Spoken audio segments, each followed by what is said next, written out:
El siguiente programa es una producción de la Fundación Hindustani Sangeet School, Caracas, Venezuela.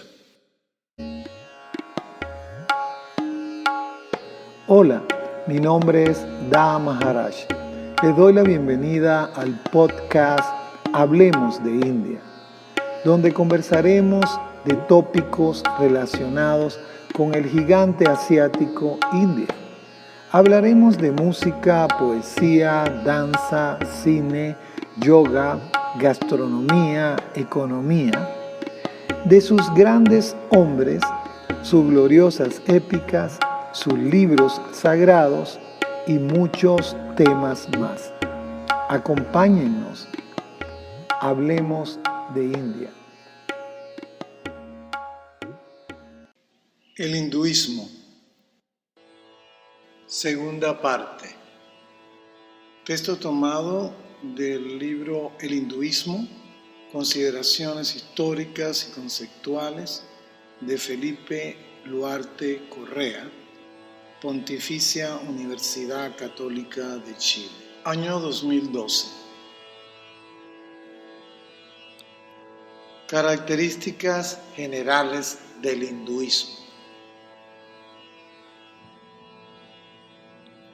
Como indicamos anteriormente en la primera parte, definir y caracterizar al hinduismo es una compleja tarea dada por las múltiples y variables corrientes, ideas, filosofías, prácticas, entre otros, que se agrupan bajo este concepto, como también por las extremas diferencias regionales y lingüísticas de lo que hoy conocemos como la India y su tradicional orden social y cultural, hinduismo.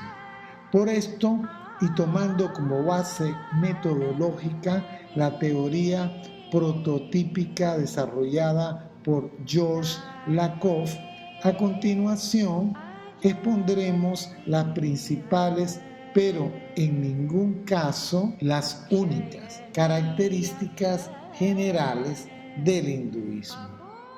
Así, lo que propondremos es el esbozo de una modesta definición de hinduismo, si es eso posible.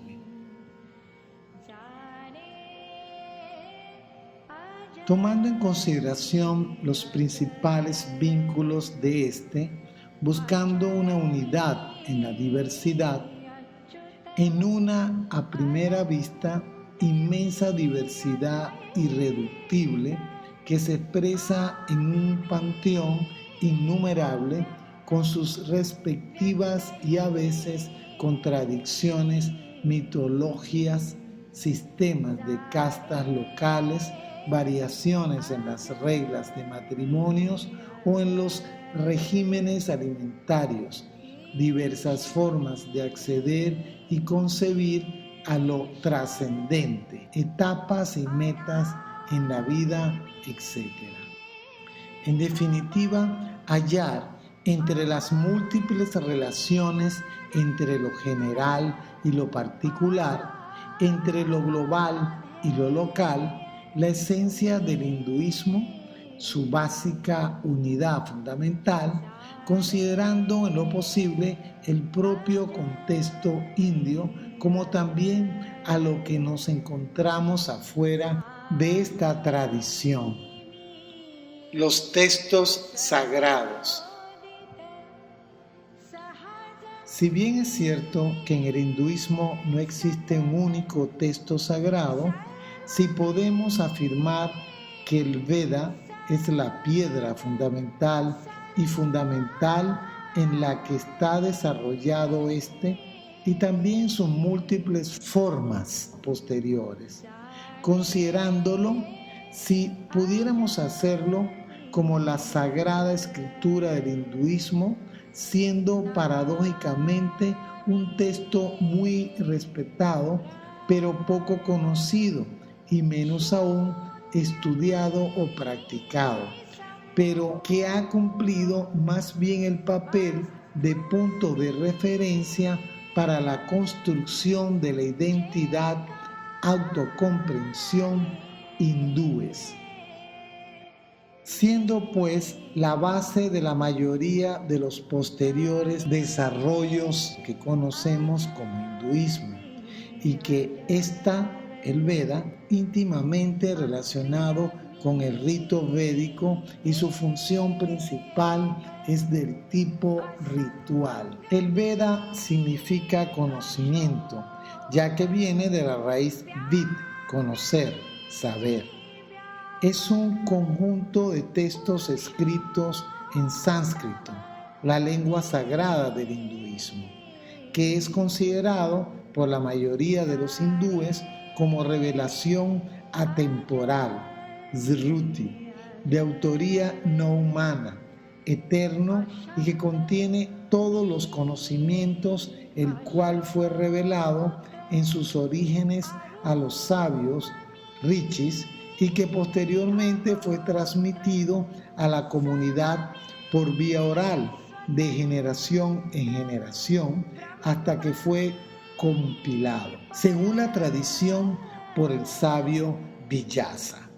A pesar de ser difícil de datar, gran parte de los sanscritistas fechan la composición del Veda entre el 1500 a 1200 a.C. El Veda se divide en 4 grupos de textos. Rig Veda.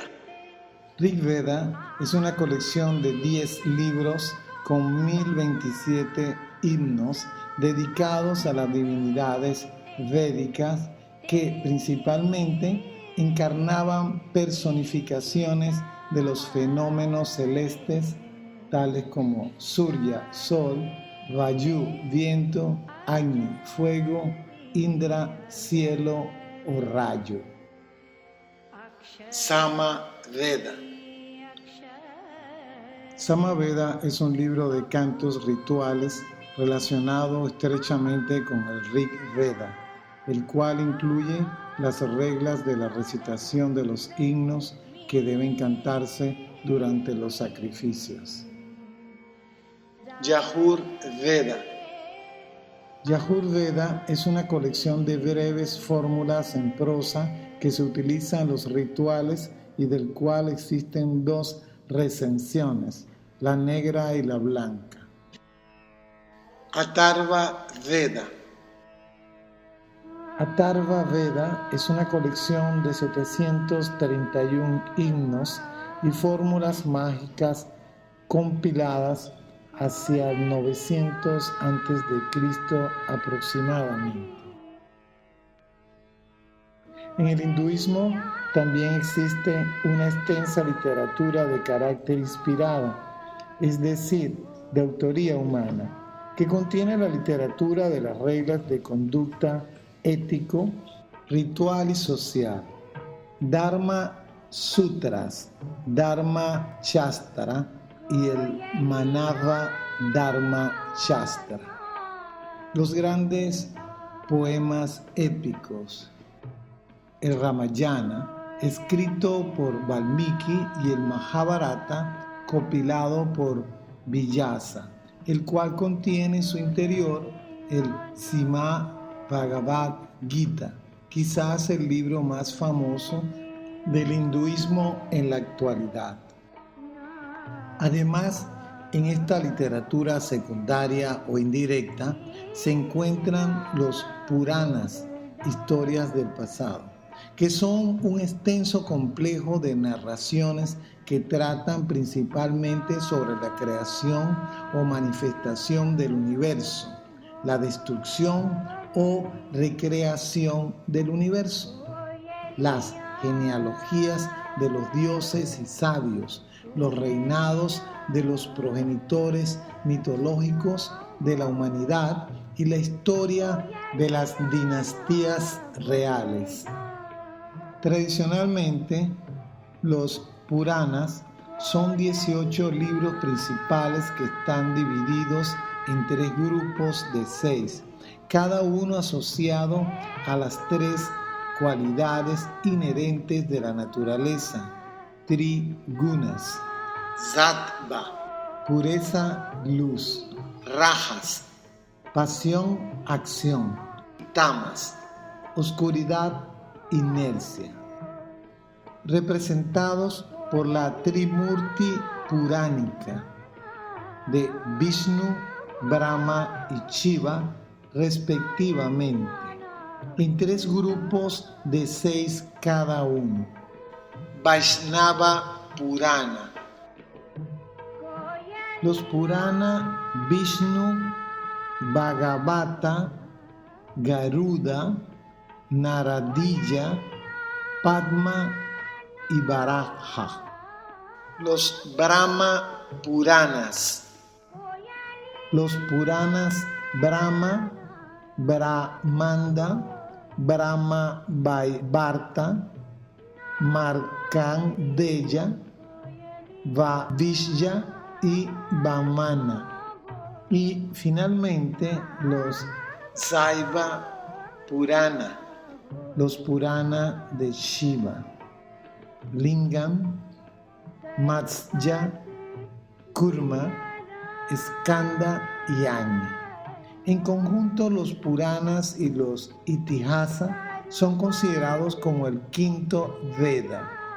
Por último, y siempre en términos generales, hallamos en el hinduismo los Upanishad, que son un conjunto de textos no homogéneos, compuestos desde el 500 a.C.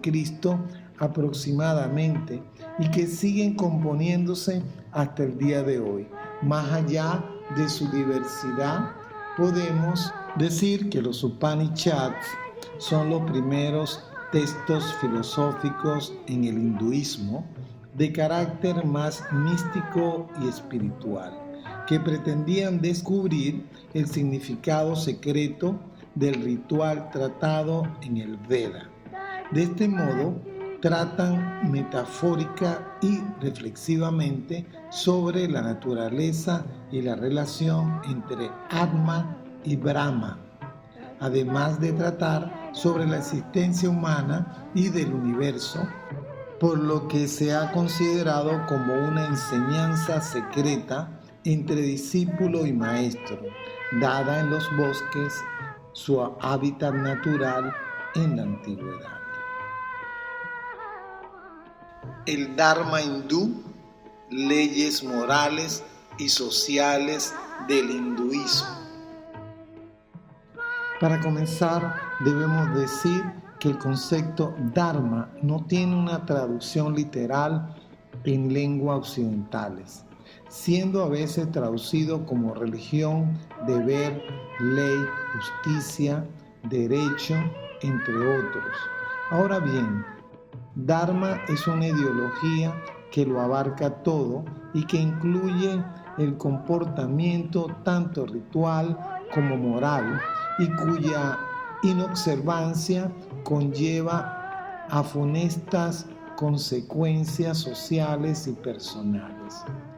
Esto significa que Dharma es la obligación declarada por el Veda de cumplir las acciones legales, lo que en sí no proporciona ningún premio, pero cuya inobservancia sería aquello que no es Dharma, adharma, y que conllevaría una retribución o pecado.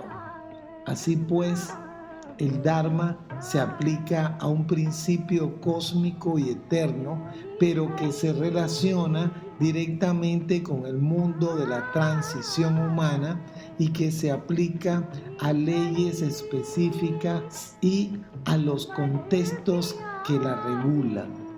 Es decir, el Dharma, junto con ser un principio universal que lo rige todo, se expresa también a través de un sistema de vida y un orden social determinado por 2 aspectos que varían según el contexto: la obligación, dharma, con respecto a la posición o casta, varna, en la sociedad, y la obligación con respecto a la etapa de la vida, ashramas. Este sistema es conocido con el nombre de Vaishnava Dharma, el cual constituye un elemento esencial en la autodefinición de la identidad hindú.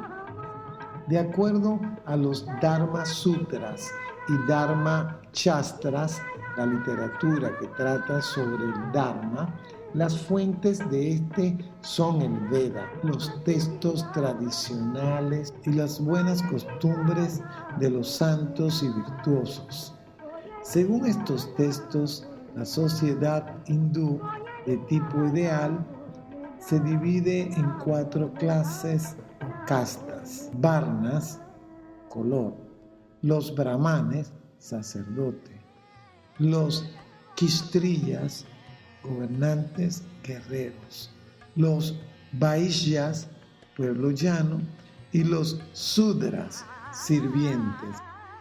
Para el hinduismo, cada individuo pertenece a una de estas 4 varnas y debe, por tanto, cumplir y actuar con los derechos y deberes que identifican a la casta y la separan de las otras.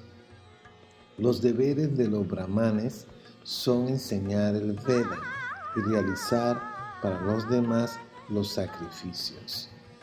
Los de los kshatriyas, prepararse para la guerra y proteger al pueblo.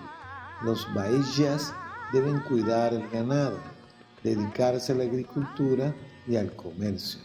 Y los sudras deben servir a los demás y desarrollar labores artesanales.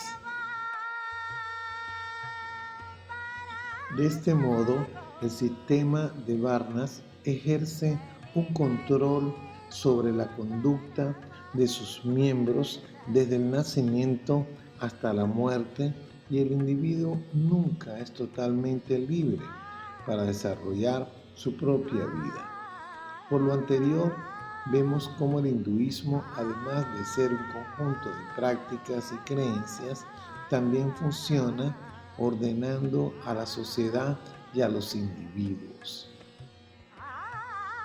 Antes de continuar, hay que aclarar que el hinduismo, visto como orden social, está regulado por un concepto metafísico central en su visión del mundo. El karma, acción, implica un sistema de orden universal.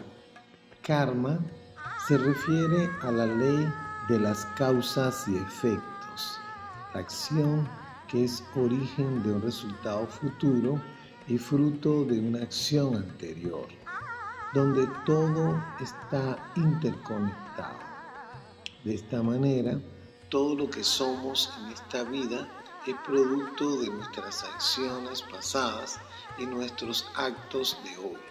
Son la semilla de nuestra situación futuras. Por esta ley, los individuos deben seguir las normas de su condición actual como una obligación adquirida desde antes del nacimiento y como único medio para conseguir un futuro mejor.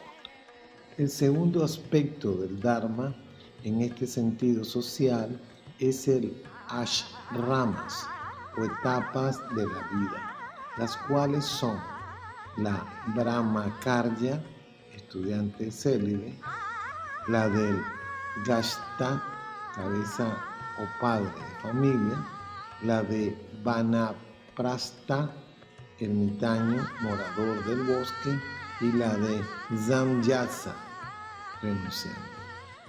La etapa del estudiante célibe se refiere al periodo posterior a la iniciación en una casta, cuando el niño abandona su hogar para vivir en la casa de su maestro para aprender el Veda. Luego de este periodo, una vez ya recibida una educación integral, el joven abandona a su guru o acharya para contraer matrimonio y entrar en la etapa del padre o cabeza de familia. La tercera etapa, la del anciano, que se retira a los bosques para llevar una vida de asceta y dedicación al ritual. Comenzaba cuando sus hijos eran adultos, independientes y autosuficientes. Finalmente, la última etapa, la de renunciante, se caracteriza, como su palabra lo dice, por una renuncia total al mundo, expresada en una vida ascética y meditativa, como también en la dimisión a la respectiva varna, la cual se simboliza quemando el cordón sagrado en el fuego sagrado, y a su vez por el abandono a las 3 deudas que adquiere todo hindú durante su vida y que se pagan a través del ritual. Así, intenta trascender la cultura, lo mundano, para llegar al reino puro y transhumano de la liberación espiritual, moksha, la mente última del hinduismo. La correspondencia entre la soteriología y la religión de mundo es variable, pero un hindú puede participar en ambas formas de religión y de hecho lo hace.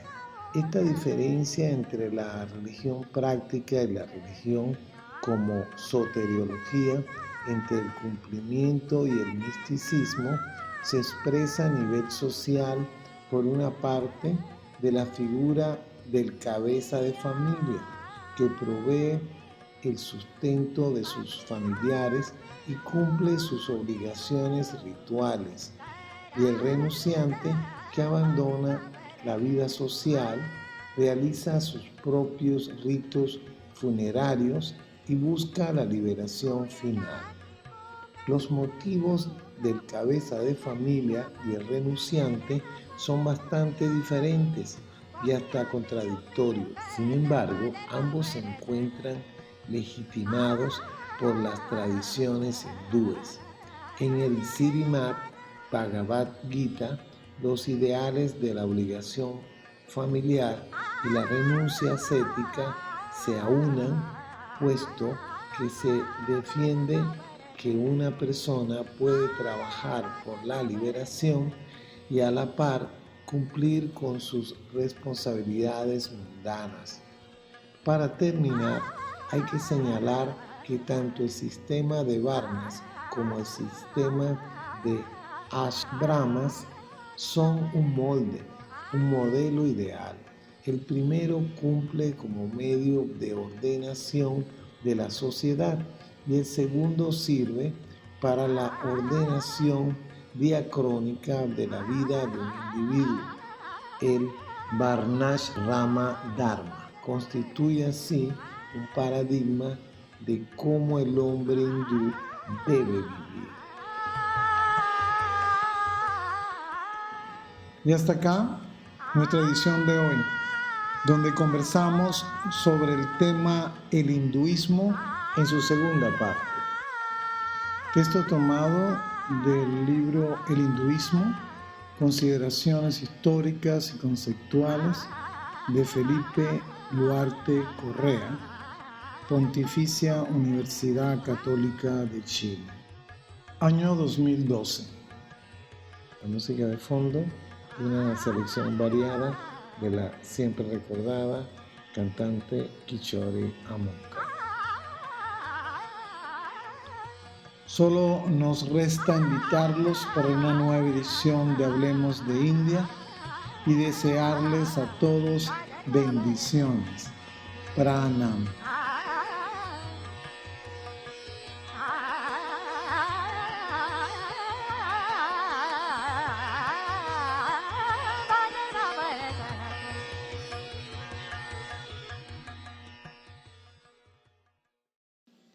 Hablemos de India es una producción de la Fundación Hindustani Sangeet School, Caracas, Venezuela.